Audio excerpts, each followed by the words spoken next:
Sí, por favor, toda esta luz. Sí. Bien. Pues nada, muchas gracias a este museo, a Manuel y a Luis, por su hospitalidad al acoger esta conferencia, y muchas gracias a vosotros, los presentes. Y he querido comenzar con estas dos imágenes por una razón que me parece interesante, y es porque algunas de las escritoras de Al-Ándalus fueron copistas, es decir, ellas trabajaron en los zocos donde se copiaban y se encuadernaban libros. En algunas ocasiones era por encargo, en muchas ocasiones por encargo, pero también esos libros se subastaban. No había librerías donde la gente fuera ahí a repasar y tal. No, eran talleres de copia, un sistema muy distinto al que había en la Europa cristiana, donde solían ser en monasterios, etcétera. Durante el reinado de Al-Hakem II, del califa de Córdoba, Al-Hakem II, en uno de los zocos cordobeses dedicados a la copia de libros, y había varios, trabajaban no menos de 70 mujeres copistas. Se calcula que en toda Córdoba podían ser entre 190 y 200, lo cual indica que era una actividad en la que la mujer tenía, al menos en algunas épocas de la historia de la España musulmana, pues desempeñó un papel bastante importante. Escritoras que además fueron copistas, pues tenemos a Lubna, a Aisha al-Qurtubi, Aisha la cordobesa, Warqa bint Jintan, y la escritora y copista murciana Amata Rahman.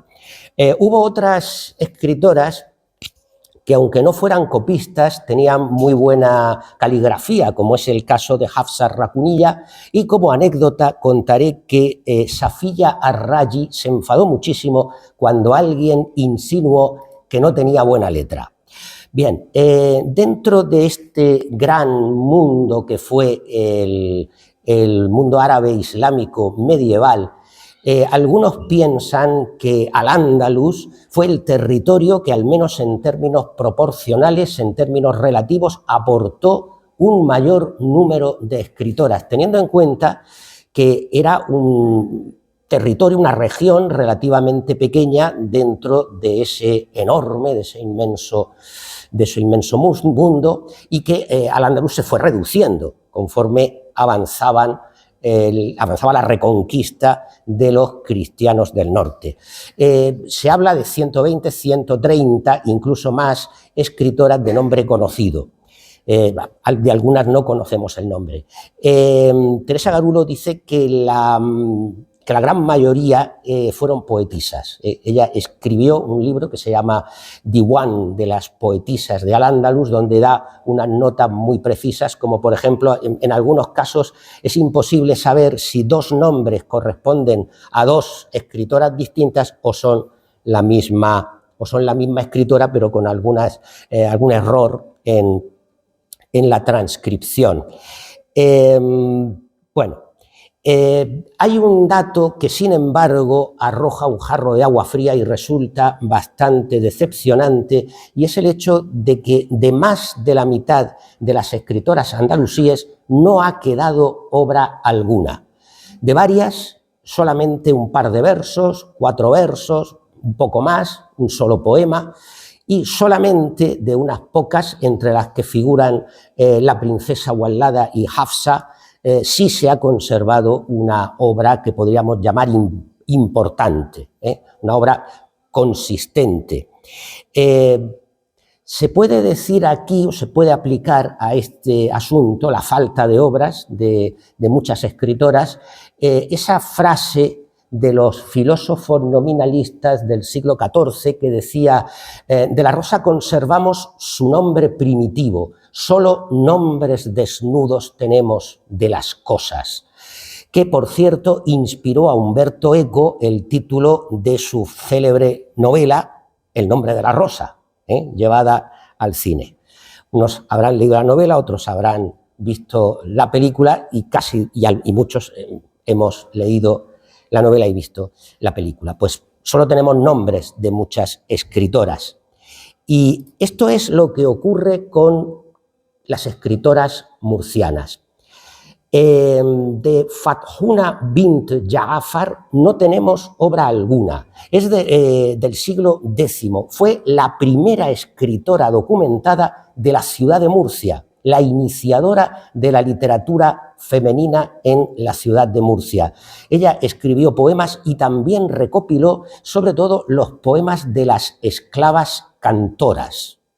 Esto es interesante. Bien, teóricamente el mes de febrero pasado, que acaba de terminar, se dedicó a la figura de Fathuna bint Ja'far en las celebraciones del 1200 aniversario de la fundación de la ciudad de Murcia.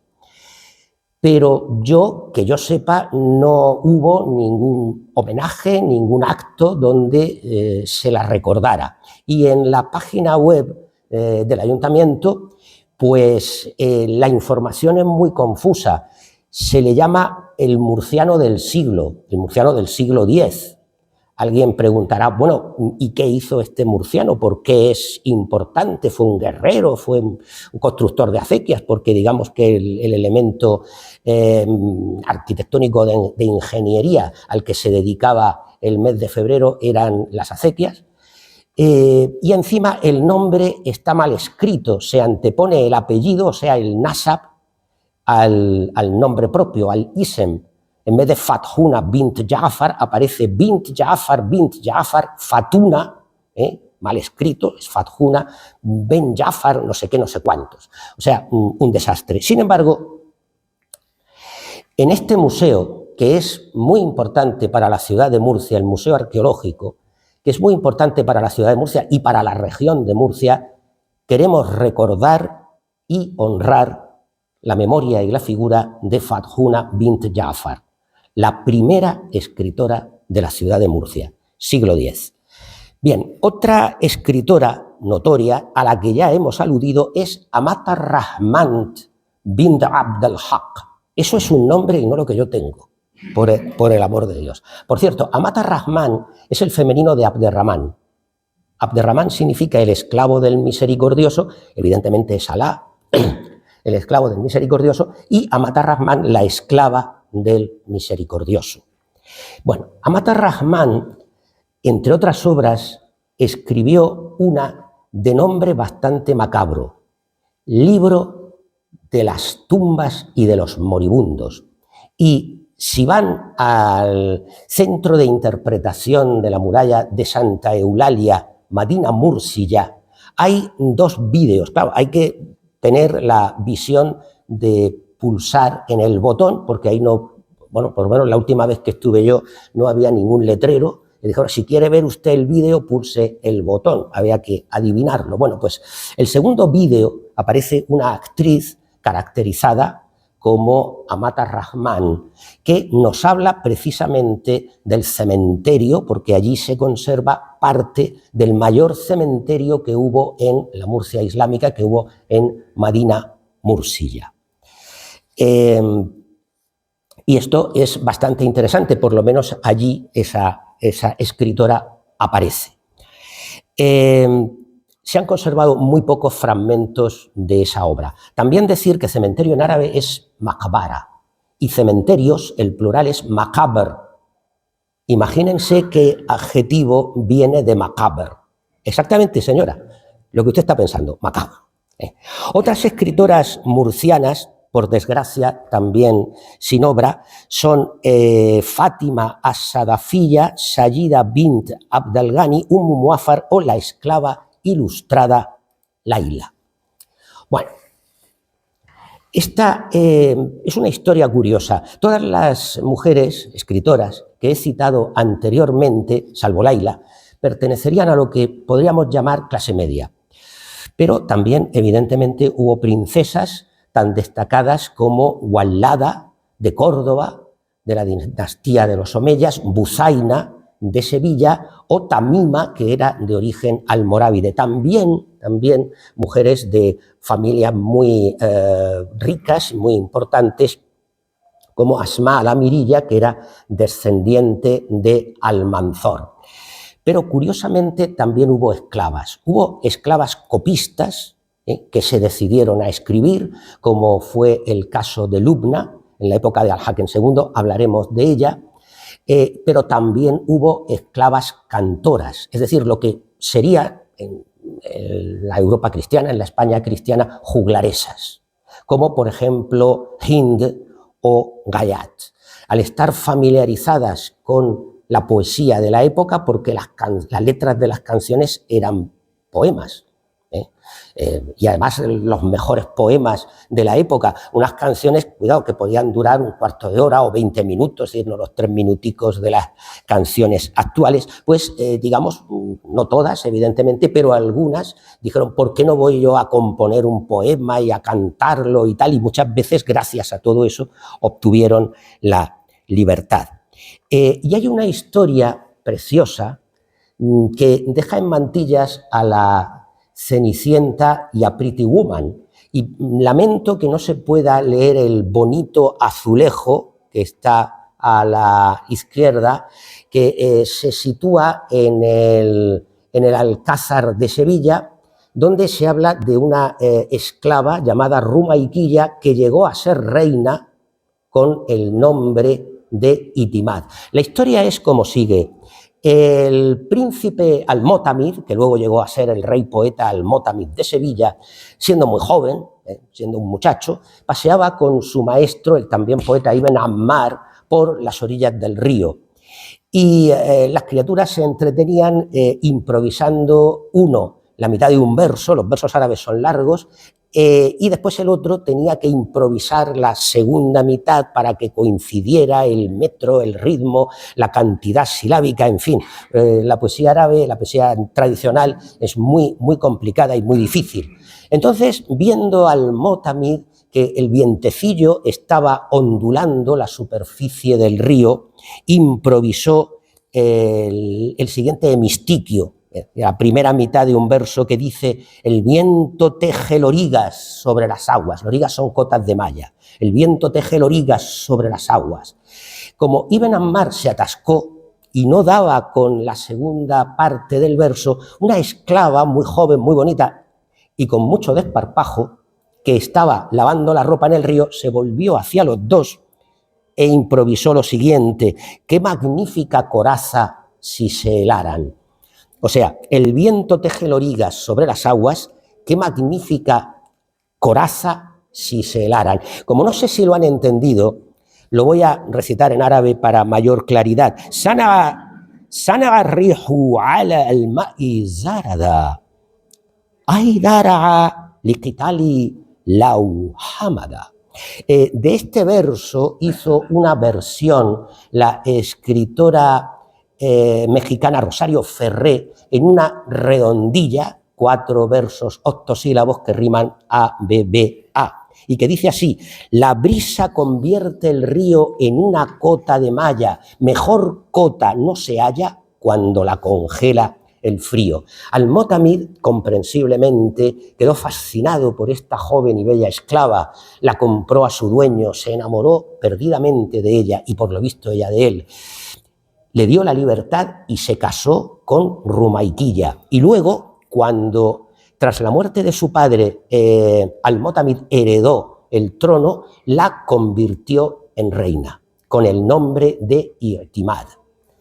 Pero esta historia va a acabar muy mal cuando los almorávides, fanáticos ultraislamistas venidos del sur de Marruecos, invadan Sevilla, asalten el Alcázar, y en una lucha que fue sangrienta y en la que murió mucha gente, Al-Mótamid y su esposa fueron encadenados y deportados a Ahmad, que está al sur de Marrakech, en las puertas del desierto del Sáhara.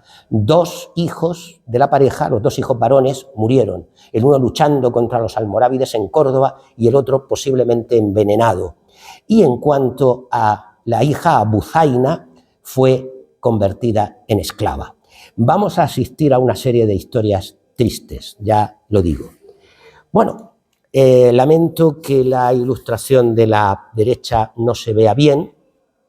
Lubna es un personaje extraordinario. Fue escritora copista y bibliotecaria. Recientemente, el año pasado, creo que se publicó una novela de Andrea Morales que se llama La Biblioteca de Córdoba, y buen título porque tiene mucho que ver con la Biblioteca de Córdoba. Lubna era una esclava cristiana que desde pequeña destacó por su inteligencia y que llegó a ser copista en la magna, la inmensa biblioteca de los omeyas. Cada omeya, desde Abderramán I, fue engrandeciendo la biblioteca. Se cree que en la época de Al-Hakem II, que es cuando va a brillar Lubna, cuando es el momento de esplendor del califato, fue Abderramán III quien creó el califato de Córdoba, pero realmente llegó a su esplendor con Al-Hakem II, Lubna obtuvo la libertad y además, no sabemos si llegó a convertirse o no al Islam, además ella ideó un método para clasificar los libros y que fuera en todo caso más fácil acceder a ellos, porque era una biblioteca bastante laberíntica, como uno puede imaginar. O sea, si han visto la novela El nombre de la rosa, esa biblioteca de los monjes benedictinos, bueno, pues multipliquen eso por 50 o por 100. Lubna también se interesó por las ciencias. Hay contemporáneos suyos que aseguraron haber leído obras de Lubna, tanto obras literarias como obras científicas. Ella se instruyó en astronomía e incluso llegó a saber manejar el astrolabio. Pero esta historia va a acabar de la peor manera, porque Al-Hakem II murió demasiado pronto, o por decirlo de otra manera, murió dejando un heredero de corta edad, de muy pocos años. Y esto lo va a aprovechar un ambicioso personaje, inteligente, evidentemente, magnífico estratega, pero sin ningún escrúpulo, que nosotros conocemos como Almanzor. Del árabe al-Mansur, que significa el victorioso. Almanzor se apodera del califato, no llegó a proclamarse califa, pero lo que hizo fue confinar al califa niño y a su madre en unas habitaciones de los palacios de Medina Azahara. Me van a decir que es una cárcel de oro, una cárcel de lujo, sí, pero cárcel, al fin y al cabo, pues no podían comunicarse con nadie, y Almanzor se dedicó a hacer y a deshacer a su antojo, y para ello requirió los servicios de los más ultrafanáticos, de los más ultraislamistas, a muchos de los cuales los trajo desde el norte de África. Debo aclarar que el norte de Marruecos formaba parte del califato de Córdoba y allí había prendido una secta fundamentalista. Almanzor no era un fanático ni un fundamentalista, pero los necesitaba para acabar con todos los que se opusieran a sus proyectos, que al instante, si alguien no estaba de acuerdo con Almanzor, entonces los fundamentalistas que dominaban las principales mezquitas y escuelas coránicas lo calificaban de hereje, blasfemo, contrario al Islam, a Alá, etc., y lo mataban. Y llegó un momento en que los fundamentalistas pidieron un precio por sus servicios. Y ese precio era la gran biblioteca de los omeyas, para expurgarla de todos aquellos libros que fueran heréticos, impíos, que estuvieran escritos en lenguas de infieles como el griego, el latín, el arameo, el árabe, el copto, y también libros árabes indecentes, obscenos, etc. De 500.000, que algunos piensan que pudo constar esa biblioteca de los omeyas, solo quedaron menos de 200, pero no hablo de 200.000, no, hablo de 190, 195. La hoguera estuvo ardiendo 15 días o más, según dicen, y no solamente ardieron libros, porque bastantes de los copistas de esa inmensa biblioteca fueron a parar a la hoguera, los quemaron vivos. Lubna consiguió escapar porque alguien la avisó con tiempo. No sabemos qué le ocurrió a su ayudante Fátima, porque ella había nombrado a una mujer como subdirectora, vamos a decirlo así, de la biblioteca de los omeyas. Estos hechos infamantes ocurrieron en el año 979. Lubna murió 5 años después, en el 984, en la ciudad de Carmona, actual provincia de Sevilla, donde había estado escondida con nombre supuesto. Y de las obras de Lubna, evidentemente, no se conservó nada. También hemos nombrado a Aisha bint Ahmad al-Qurtubiya como copista y escritora. Esto respondió a un poeta que le propuso matrimonio. Perdón. Una leona soy, nunca me agradaron los cubiles ajenos. Si tuviera que escoger alguno, nunca contestaría los ladridos de un perro alguien como yo que tantas veces mis oídos cerré a los rugidos de los leones. Desde luego no tenía abuela. Bueno, una historia también extraordinaria es la de Wallada, poetisa y princesa omeya, hija del penúltimo califa, el insignificante al-Mustakfi, por eso se la conoce como Wallada bint al-Mustakfi. Ben es hijo de, bint, hija de, el cual murió asesinado cuando huía de Córdoba disfrazado de mujer. Wallada fue una escritora que tuvo varios amantes, nunca se casó, fue una mujer muy libre, desafiante de las leyes y reglas de la época, tuvo sus protectores, los nostálgicos de la dinastía omeya, y hay que decir que las críticas, cuando recibió una serie de críticas por su libertinaje, su libertad de costumbres, decidió responderlos a todos juntos, escribiéndose, o más bien bordándose un verso en la manga derecha que decía: estoy hecha por Dios para la gloria y camino orgullosa por mi propio camino. Y después, en la otra manga, doy poder a mi amor, a mi amante sobre mi mejilla, y mis besos ofrezco a quien los desea. Bueno,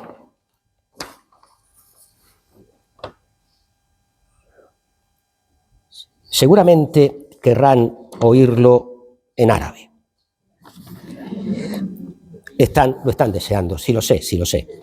Ana wallahu aslihu lil ma'ali wa amshi mashyati wa atihu tayhan amkinu ashiki min sahni khaddi wa u'ti qablati man yashtahiha. Ahora sí. Bueno,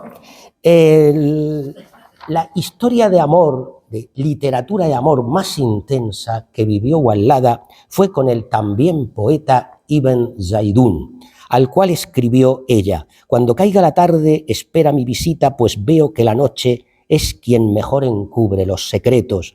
Siento tal amor por ti que si los astros lo sintiesen, no brillaría el sol, ni la luna saldría, ni las estrellas emprenderían su nocturno viaje. Pero esta historia de amor acabó mal cuando Wallada, se ve que llegó antes de lo previsto a su casa y encontró a Ibn Zaidún desnudo en brazos de una hermosa esclava también desnuda. No puedo imaginar lo que estarían haciendo. Bueno, lo cierto es que Wallada se enfadó mucho, rompió con Ibn Zaidún y se vengó de él de 3 maneras. Una, escribiendo poemas insultantes contra Ibn Zaidún; otra, convirtiéndose en amante de un tal Ibn Abdús, el peor enemigo de Ibn Zaidún en lo literario y en lo político; y la tercera forma fue la mejor, difundiendo el rumor de que Ibn Zaidún quería asesinar al rey de Córdoba para ponerse él en el trono. En cuanto ese rumor llegó a oídos de Ibn Zaidún, montó en un caballo, se puso al galope y no paró hasta Sevilla, donde pidió asilo político o algo parecido. Bueno, Wallada fundó una escuela donde daba clase a las niñas de lectura, escritura, versificación, aritmética y música. Era una buena cantante y sabía tocar muy bien el laúd. Pero esta historia va a terminar en el año 1091. Ouablada muere justo el mismo día en que los almorávides entraron brutalmente en Córdoba. Tenemos, no es Ouablada la que canta, qué lástima. Bueno, los cronistas de la época no establecen una relación causa-efecto. Es decir, no he leído que alguien pensara que los almorávides mataron a Ouablada a pesar de que nada les hubiera gustado más que matar a alguien que representaba lo que para ellos era pues todo lo contrario. Ouablada la obscena, Ouablada la lujuriosa, Ouablada la indecente. Ahora bien, se trató de una coincidencia, pero Gastón Leroux, el autor del Fantasma de la Ópera y de novelas policíacas y detectivescas como El misterio del cuarto amarillo, decía que las coincidencias son los peores enemigos de la verdad. Así que Guillermo de Ockham, Gastón Leroux, Sherlock Holmes y yo pensamos que posiblemente los almorávides acabaron con la vida de la pobre Ouablada. Es curioso, es bastante extraño que el cine español o la televisión no hayan aprovechado un personaje tan extraordinario como Ouablada. Sin embargo, hay un personaje de ficción en la serie El Cid, esa que se ha proyectado en Prime Video, protagonizada por el murciano Jaime Lorente. Hay un personaje de ficción, Amina, princesa de Zaragoza, que se parece a Ouablada, que tiene elementos comunes con Ouablada. Es muy libre de costumbres, tiene amantes, es escritora, canta, en fin, es un personaje muy a lo Ouablada. Y lamento que no se vea porque es un fotograma de la serie, pero bueno, lo explico. En vez de escribirse o bordarse versos en la túnica, los escribe en el muslo con un pincelito mojado en aleña, en henna. Y bueno, pues cosas de los guionistas, ¿qué le vamos a hacer? Aquí tenemos una muestra de lo deslenguadas, insultantes y autoras de sátiras que eran algunas escritoras, no todas, pero sí algunas escritoras. Por ejemplo, Ouablada contra Ibn Zaidún. Le escribe lo siguiente: tu apodo es el hexágono, un epíteto que no te abandonará ni siquiera después de que dejes la vida, pues tienes 6 cualidades: pederasta, adúltero, embustero, traidor, cornudo y ladrón. No cabe mayor expresividad, Dios mío. Mugia contra Ouablada. Empieza, una pelea de gatas, porque Mugia también era escritora, también era poetisa y muy deslenguada. Mugia hace un juego de palabras con la palabra Ouablada. Ouablada significa la que engendra, la que da a luz, la que tiene hijos, pero Ouablada aparentemente no tuvo ninguno. Y además eso da pie para que haga una serie de comentarios obscenos sobre las partes pudendas de Ouablada.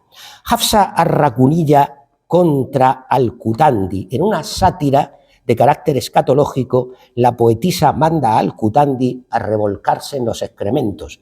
Miren una cosa, si yo tuviera imaginación, que no tengo, pensaría que Hafsa fue antepasada, ¿adivinan de quién? De Fernando Fernán Gómez. ¡A la mierda! ¡Ay, asusta a la mierda, hombre!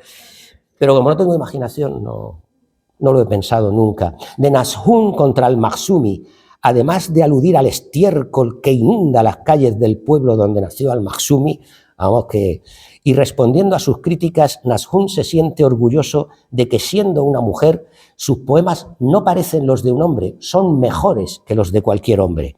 Y de al-Hijaría contra un pretendiente entrado en años que se había teñido las canas y quería parecer más joven, pero no coló. Parafraseando cierta canción de Joaquín Sabina, podríamos decir que cada una de estas tenía la frente muy alta, la lengua muy larga, aunque la falda no tan corta. Bueno, Buzaina es pobrecita, la culpable de que yo me haya interesado por estos temas. Leí su biografía, me pareció apasionante, ¿eh? Me pareció muy curiosa, muy intensa, y bueno, un poco después de leer la biografía de Buzaina, viajé a Sevilla, donde tengo familia, y visité el Alcázar. Hombre, es casi obligado, ¿no? La catedral, el Alcázar. Y bueno, no es el mismo Alcázar que vio Buzaina. El actual es posterior, porque los almorávides destruyeron totalmente el Alcázar de Almotamid. En realidad lo inició su abuelo, o se creía que estaba totalmente destruido. Por suerte no es así del todo. Y entonces decidí que merecía la pena escribir una novela sobre Buzaina. De Buzaina sabemos algunas cosas, pero no sabemos otra. Entonces la ficción plausible en aquellas cosas de las que no hemos tenido noticia, pues resulta interesante para un escritor. Buzaina era la hija pequeña de Almotamid y de Rumaiquilla. Recuerdan, ¿no? La Rumaiquilla, la esclava que llegó a ser reina. Y cuando los almorávides entraron, irrumpieron violentísimamente en el Alcázar y murieron muchas personas allí, Buzaina desapareció. Los afligidos padres creyeron que Buzaina había muerto. Por suerte no fue así. Buzaina se vistió con ropas de esclava y se escondió. Se escondió en el sitio más recóndito que pudo. Al final los almorávides la encontraron, pero como era una esclava, no le hicieron nada. Eso sí, se la vendieron a un mercader sevillano, el cual se la regaló a su hijo como esclava de compañía. Pero el joven se quedó prendado de la muchacha, que debía de ser inteligente, parece ser que era muy guapa, o eso nos dice Al-Makari. Al-Makari es el único historiador que nos habla de Buzaina. Y nos habla de Buzaina y de algunos otros familiares por la relación que tuvieron con el rey Almotamid, porque a Al-Makari el único que le interesaba era Almotamid. De hecho, el único poema de Buzaina que nos ha llegado a través de Al-Makari es uno que está relacionado con Almotamid. El mozo, cuando quiso mantener relaciones sexuales con Buzaina, se encontró con la rotunda negativa de esta. Dice: hasta que no me des la libertad y no te cases conmigo, no gozarás de mi cuerpo. El mozo así lo hizo, el joven así lo hizo. Pero cuando ya dijo, bueno, pues vamos a casarnos, ya eres libre, tal, entonces ella dice, no, pero es que resulta que mi papaíto es rey, bueno, que mi padre es el rey Almotamid y tal. Pobre Buzaina, no voy a imitar una voz de pija, sino que voy a decir, mi padre es Almotamid, yo soy la princesa Buzaina, está en Ahmad, encarcelado y tal. Y entonces, pues, ella le escribió un poema a su padre. Le escribió una carta, pero una carta en verso. Y alguien puede decir, qué cosa más extraña. No, tenemos constancia de cartas en verso. Por ejemplo, la que Asma al-Amiriyya, descendiente de Almanzor, le escribió a un gobernador almohade. Le escribió una carta en verso, elogiando al gobernador, elogiando a los almohades, diciendo que los almohades, unos fanáticos iguales o peores que los almorávides, eran maravillosos, eran extraordinarios, y después pidiéndole por favor que saque a los almohades que se han metido en su casa y que están molestando y que se están comiendo toda la comida, etc. O sea, que todos los elogios eran mentira, en realidad era una carta de petición. Quítame de aquí a estos tíos porque con ellos no se puede vivir.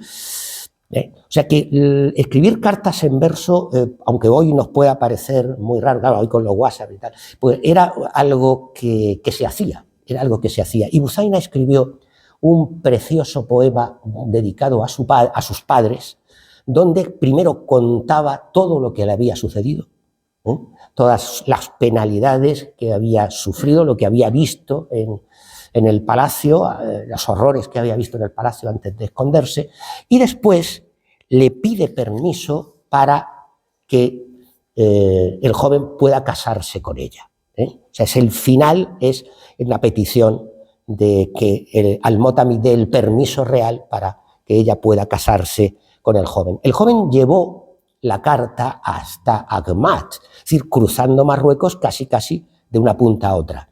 Claro, Al-Motamid y su esposa se pusieron muy contentos cuando supieron que su hija vivía.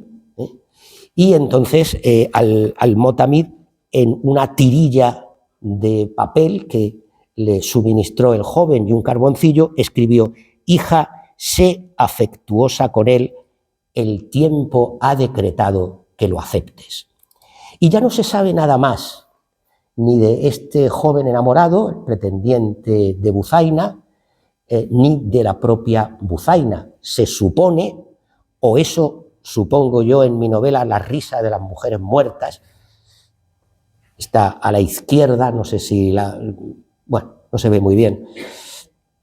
La portada es muy bonita, además está publicada en una editorial ciezana, en la editorial Alfaqueque de Cieza, O sea que tiene ese añadido, ¿no? Ese valor, una editorial de la región. Se supone que se casaron, pero no se sabe absolutamente nada más de lo que fue de Buzaina, porque Al-Makari no nos lo cuenta. Y ya digo que el único poema de Buzaina que Al-Makari nos ha transmitido es esa carta en verso, larga carta en verso, pero muy bonita y muy interesante. Ahora bien, hay una tradición recogida por la profesora egipcia Munarrabia Bastawi, según la cual los almorávides pudieron darse cuenta de quién era Buzaina, pudieron quizás identificarla 2 o 3 años después y la asesinaron. Probablemente pues la degollaron o la arrojaron a las llamas. A la derecha ven unos arcos de herradura que corresponden a lo único que se ha conservado del Palacio de la Bendición, Palacio Bendito, Qasr al-Mubarak, que fue donde precisamente nació y se crió Buzaina. Por lo menos se ha conservado esta mínima parte de ese palacio, pero ya digo que los almorávides prácticamente lo destruyeron en su inmensa mayoría, porque no querían que quedase ni un solo ladrillo de un palacio que consideraban blasfemo, edificado por blasfemos, etc. Como curiosidad diré que hay un musical sobre los padres de Buzaina, un musical libanés, escrito, la letra está escrita y la música compuesta por el cristiano libanés Mansur Rahbani. Lo tienen en internet, lo tienen en YouTube, por lo menos ayer estaba en YouTube. Tienen que teclear este Muluk et-Tawaif, que han puesto aquí la pronunciación en inglés, lo que sería la pronunciación inglesa. Muluk et-Tawaif o at-Tawaif significa los reyes de Taifas, los reyes de Taifas, aunque en realidad es un musical sobre Al-Motamid y Rumayquilla. Es largo, tiene 2 horas y media, pueden echarle un vistazo, y lo que sí quiero decirles es que en el minuto 7:30, 7:30, 7:32, tenemos cuando Al-Motamid, todavía príncipe, improvisa la mitad del verso, el viento teje lorigas sobre las aguas, y cuando Rumayquilla improvisa la otra mitad. Tranquilos que no lo voy a recitar en árabe, no se preocupen. Y la verdad es que es un musical muy interesante, está muy bien hecho, está en árabe, eso sí. Pero vamos, que es un musical extraordinario y curiosamente los malos malísimos de la historia, según nos la cuenta el Rahbani, es el autor ya fallecido, el autor de la música y de la letra, no son los cristianos. Alfonso VI es una especie de borrachín simpático, siempre los cristianos, siempre bebiendo vino y tal, y no sé cuánto, y siempre con ganas de juerga, y se pone ahí el Alfonso VI a bailar flamenco y tal, bueno, las cosas de estas de los... los musicales, sino los almorávides. Los almorávides sí que son los malos, malísimos, y individuos despreciables y tal. Es bastante curioso, ¿no? Este musical. Bueno, Hafsa Arrakunilla es probablemente la escritora andalusí de la que conservamos más obra. Nunca se casó. Hay ciertos aspectos de la biografía de Hafsa que, bueno, se parecen o se asemejan a los de Wallada. A Hafsa le toca vivir en la segunda mitad del siglo XII, principios del XIII, la invasión y el dominio de los almohades. Hafsa, el amor de Hafsa fue el también poeta Abu Ja'far, a quien compuso estos versos. Si él no fuese una estrella, mis ojos, después de disfrutar de su luz, no estarían a oscuras ahora que estoy tan lejos de él. Pero resulta que el gobernador almohade se encaprichó de Hafsa y empezó a enviarle regalos, a ponerse un poco pesado. Hafsa, por lo visto, bueno, contemporizó, coqueteó un poco con este hombre poderoso. Había que tener cuidado, que uno podía acabar mal si contravenía directamente a las decisiones de los almohades, y esto excitó los celos de Abu Ja'far, el cual escribió varios poemas insultantes contra Abu Ja'far y contra los almohades. Pero hubo un chivato que le contó al gobernador quién había escrito esos poemas, y Abu Ja'far murió crucificado. Hafsa, a pesar de no estar casada con Abu Ja'far, guardó luto por él, como si fuera una mujer viuda. Esto encolerizó al gobernador almohade, que la encarceló y a punto estuvo de acabar con su vida, pero al final decidió deportarla a Marrakech, donde Hafsa acabó sus días dando clase a niñas de familias más o menos acomodadas, pero no volvió a escribir jamás ningún verso. Bueno, pues ahora pasamos a capítulo de las mujeres cristianas, de las mujeres mozárabes. Y con la palabra mozárabe suele haber una confusión lingüística. Mozárabe viene del árabe, eso sí es verdad, musta'arabi, que significa arabizado. Es decir, aquel que no siendo árabe habla árabe. Y esos cristianos que vivían en la España musulmana, bajo el dominio de visires, califas, sultanes, etc., hablaban árabe en la calle, pero en su casa hablaban una lengua derivada del latín, la llamada lengua mozárabe. Ahora los libros de lengua y literatura se la llama romance andalusí. Incluso algunos pues escriben todo junto, román andalusí, lo cual sinceramente parece una tontería, pero bueno, vivimos en épocas de ocurrencias.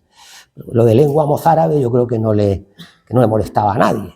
En fin, hoy día en el árabe actual, musta'arabi, o sea, mozárabe, se le da ese nombre a los arabistas, a aquellos que estudian la lengua y la literatura árabes sin ser árabes. Entre los arabistas ilustres que ha habido en España, pues puedo mencionar a Francisco Codera. A los discípulos de Francisco Codera se les llamó los Banú Codera, los hijos de Banú, hijos de en árabe, los Banú Codera. Julio Cejador, Miguel Asín Palacios, el que reivindica la figura de nuestro paisano Ibn Arabi, Emilio García Gómez, que va a tener mucha importancia en el descubrimiento de las jarchas o de parte de ellas, Martínez Montávez, etc. En las mujeres mozárabes cantaban unas cancioncillas poéticas, líricas, melancólicas, la mayor parte de ellas, eran muy breves, 3, 4 versos, 4 versos normalmente, 5 como mucho, Y bueno, sucedió que los poetas cultos árabes y judíos, al oír esas jarchas, sintieron interés, sintieron placer, les gustaban muchísimo esa forma de canto mozárabe, que decidieron copiar esas cancioncillas al final de sus poemas cultos llamados muwashshajas o muaxajas. Y así surgen las jarchas. Por ejemplo, imaginemos que un poeta culto árabe dice: el desdén de mi amada me produjo un gran dolor, casi tan grande como la desesperación de esa muchacha cristiana a la que oí cantar. Dos puntos. Tanta mare, Habib, tanta mare, enfermaron huelios nidios que agora dolen tan male. Tanto amar, amado, Habib, esa sí es palabra árabe, tanto amar, enfermaron ojos nítidos, ojos bonitos, ojos bellos, que ahora duelen tan mal, que ahora escuecen de tanto llorar. Eso vendría a ser la traducción final, no literal, pero sí literaria, de esta jarcha. Jarcha, que significa final, porque es el final de la muaxaja. En realidad, jarcha significa salida, salida en el sentido de final. Yo les explicaba a mis alumnos, vamos a ver, les preguntaba, ¿qué hago yo cuando termina la clase? ¿Me quedo sentado, boquiabierto, mirándoos, o salgo? Salgo, ¿verdad? Entonces me levantaba, abría la puerta, dice, estoy haciendo una jarcha porque ha finalizado la clase. Adiós, muy buenas. Y hacía una jarcha saliendo.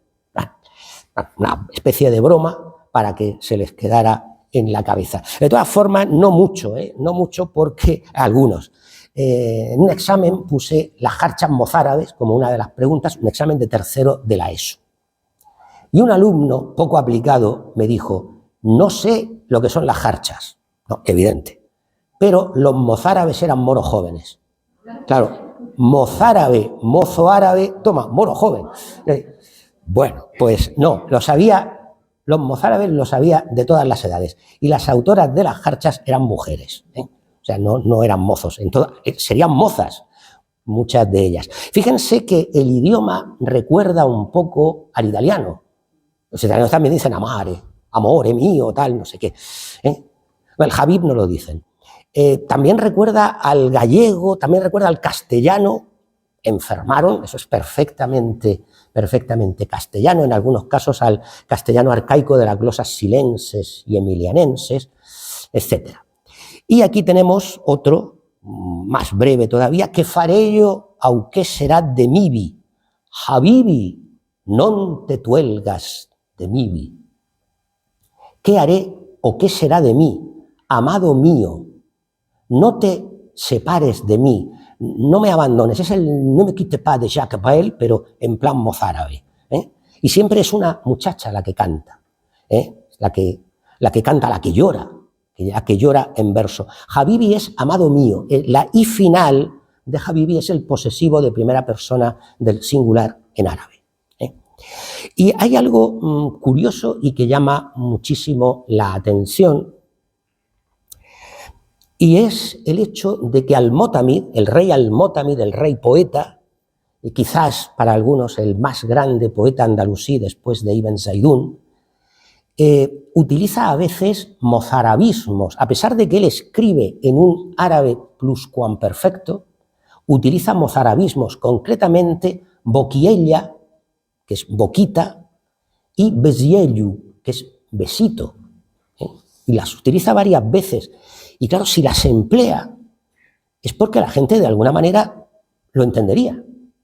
Igual que estas jarchas están al final de la muaxaja, y en cierto modo es la culminación. Es que probablemente los hablantes de árabe del siglo XI quizás entendían, de alguna manera, igual que nosotros hoy, pues aunque no hayamos estudiado inglés, pues sabemos lo que significa good morning, goodbye, I love you, my love, influencer, y todas estas lindezas anglosajonas. Bueno, pues igual también las entendían. La lengua culta, es verdad que la lengua culta de los mozárabes era o bien el árabe o bien el latín, sobre todo de los clérigos. Esto era la lengua vulgar. Yo no sé, quizás ni siquiera tenían la noción de que estaban hablando una lengua distinta del latín. Igual pensaban que esto es el latín, pero bueno, en plan así chapurreado. Bueno, en definitiva, el castellano no deja de ser un latín mal hablado. Pero bueno, latín vulgar, latín vulgar. Bueno, es curioso. Igual que es curioso que en el siglo XV, el arcipreste de Hita, en el episodio de la Mora, cuando Trotaconventos, la alcahueta Trotaconventos, la bisabuela de Celestina, va a hablar con una mora para en fin, pretender que se acueste con el arcipreste, la mora le da unos cortes tremendos, unas frases así, unos zascas, que se diría hoy, y se los da en árabe vulgar, como bien nos dice Julio Cejador. Pero el arcipreste de Hita no lo traduce. ¿Y por qué no lo traduce? Porque no hacía falta. La gente lo entendería. O sea, hay una especie de compadreo lingüístico bastante curioso y bastante extraño. Pero bueno. Bien, llegamos al final, no quiero ser pesado, llegamos al final de la charla, de la conferencia con Kasmuna, una poetisa judía que escribió en árabe. La lengua culta de los judíos era el hebreo, pero también el árabe. Bueno, Kasmuna fue nieta de Ben Nagrela, que fue un eminente sabio judío de gran importancia, interesado por la astronomía, por los eclipses y por los cometas. Y parece ser que su nieta también heredó esa afición. Y la poesía de Kasmuna es una poesía un tanto desengañada o bastante desengañada. Él escribe contra los traidores, contra las personas desleales, contra los desagradecidos. Y concretamente uno de sus poemas más célebres, breve, es: ocurre como el sol de quien toma su claridad la luna, pero luego ella, ingrata, oculta la luz del sol con sus eclipses. Interesante la noción que tenían de lo que era un eclipse. Y pues también lo están esperando, ¿no? Kamshamsu minha al-badru yakbisu nurahu abadan wa yaksifu ba'ada dhalik yaramaha. Así es como suena. Bien, pues creo que hay un turno de preguntas, ¿no? Sí, exactamente. Bueno, pues por lo que se refiere a la conferencia, solo me resta decir muchas gracias en español, shukran jazilan en árabe y toda rabá en hebreo, en homenaje a Kasmuna. Gracias. ¿Cuánto tiempo estaba hablando?